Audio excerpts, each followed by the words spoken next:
bringing you the news and information you need from the people making a difference. This is Comcast Newsmakers. Hi, I'm Sabrina Register. Welcome to Comcast Newsmakers. We're here at the Kitsap Conference Center, and I'm joined today by Greg Vigdor, who is President and CEO of Washington Health Foundation. Thank you so much for being here today. Great to be with you, Sabrina. Washington Health Foundation's goal is to make Washington the healthiest state in the nation. Why is it important to have Washington Health Foundation, and what are some of the initiatives to reach that goal? We have a lot of problems with our health system in this nation and our state, and the Healthiest State in the Nation campaign is our attempt to really find big solutions. And we thought the right way to do it is really not to focus in on our differences, but to find a common goal and something that all Washingtonians can aspire to. That's to make us the healthiest state in the nation. We've been working on that with people and organizations across the state, and over 5 years we built the largest civic engagement project for health in the state's history and have 40,000 people, 1,200 organizations, and 400 schools involved. The first 5 years was really about building up trust, building up a lot of engagement with people where they were at. Events like the Governor's Health Bowl or legislative work in Olympia around key health issues that will improve our healthy systems.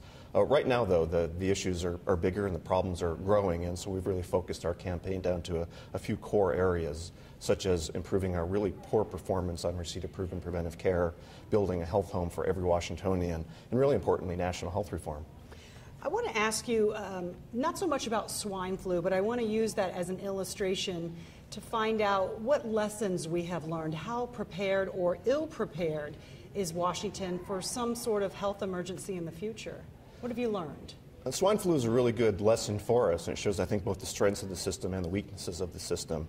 The good news is I believe we're really prepared for an emergency like that, and that's because 9/11 and Hurricane Katrina showed us as a nation how ill-prepared we were. And it really shifted a focus, starting with the federal government, then flowing all the way down through the state and the local governments, that we had to be far better prepared. And there's a lot of resources that went along with that, a lot of planning. I've been witness to a lot of the work by our federal and state officials and local officials to do that. And they've got really good plans, and they cover emergencies like pandemic flu. So I'm really confident that as long as it's not a horrific event, that we really can deal with what it has to deliver to us.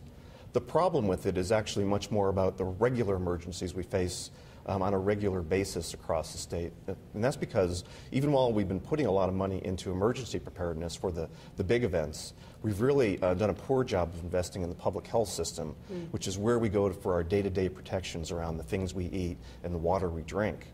Especially in the rural areas, there's a number of public health jurisdictions that are really hard-strapped, and it's a question about how well they can really deal with their day-to-day responsibilities. So that's one problem. I was going to ask you about swine flu. I know that it got a lot of press, obviously.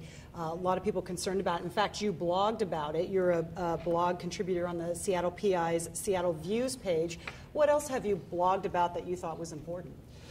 Even the swine flu blog was about a constant theme about really the need for national health reform. And the other lesson about swine flu was how it really showed the weakness in our underlying health delivery system. Something like pandemic flu, there's the emergency preparedness part of it, but really what it drives people to is where do they go for medical care? Where do they get their health really promoted in the right way?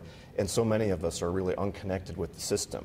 If we're uninsured, we're by definition unconnected with the system. But even those of us that have health coverage really usually don't have a regular physician, don't have a regular source of information, don't have a real basis to put our health together.